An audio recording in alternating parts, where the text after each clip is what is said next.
Ilalawag ti City Environment Parks and Management Office iti Baguio City nga awan ti entrance fee iti Sunshine Park. Ganas kanada iti may sangkat nga aktibidad ket sana makasingaken delikado iti daduma a park goer. Kasarunod iti alegasyon ti may sa grupo an napawilang da nga agsanay iti parke. Ti kinapudno iti daytoy a reklamo. Sinukimat ni Jessel K. Lapisar. Sakbay pa iti rehabilitasyon ti Sunshine Park, aramatan ng dagiti estudyante ti parke kas lugar a pagsanayan da iti sala, sports kanda dumapay.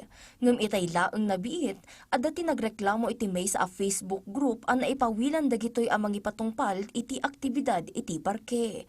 Sigun iti post, pinapanaw dagitoy iti agbanbantay agwardya iti parke, ken kastamot dagiti simmaruno a nagturong nga agensayo iti lugar.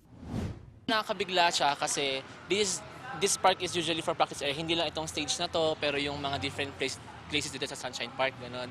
Especially sa mga estudyante na malapit dito, mga schools na malapit dito. Nangipatungpal ti City Environment and Parks Management Office iti madagdagos ng investigasyon tapno maamuan ti pudno a napasamak. Inlawlawag mati gwardya ti insidente. Kinuna na apudno nga adda ti grupo a kinasarita na ngem saan na pinawilan nga agensayo dagitoy iti parke.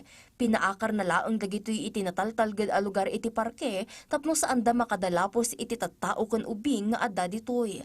Nangruna ta adda ti imetda a fencing sword. Innayon na pay nga adda dagiti daduma a park goers nga imuna nga imasidag ken kuana gapo iti buteng daa baka adda ti madisgrasya kadagiti imet dagitoy.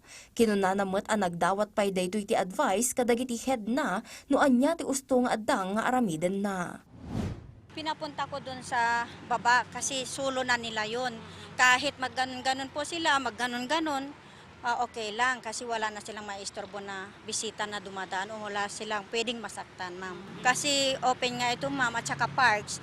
Anytime, ang daming pumapasok. As Father's Day, ang dami talagang tao dito. Impatang namat nga inaramid na daytoy para iti kinatalged ti amin nga agturturong iti parke kan sumursurot laeng daytoy kadagiti direktiba ti mangidada ulo kada kwada.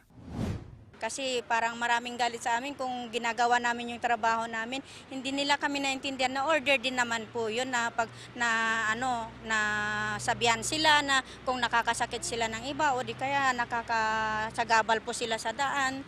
Pwede po namin sabihan kasi yan ang trabaho namin bilang security guard, ma'am. Kinunamat ti SEP mo ang naaramid dagiti parke tapno pagpasyaran dagiti residente ken turista ti syudad. Inayon na pay ang napapintas ti Sunshine Park para kadagiti estudyante ken nasken laeng nga aramatan da daytoy para iti kasapulan da. It's a place for cultural expression, for wellness. Wala talaga tayong directive, no, na ipagbawal ang mga yon. Sunshine Park was rehabilitated for the very purpose na magamit ng mga bata, magamit ng mga students, magamit ng mga youth.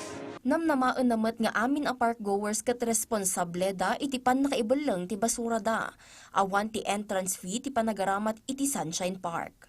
Jezreel Kate Lapisar para iti Pagilian.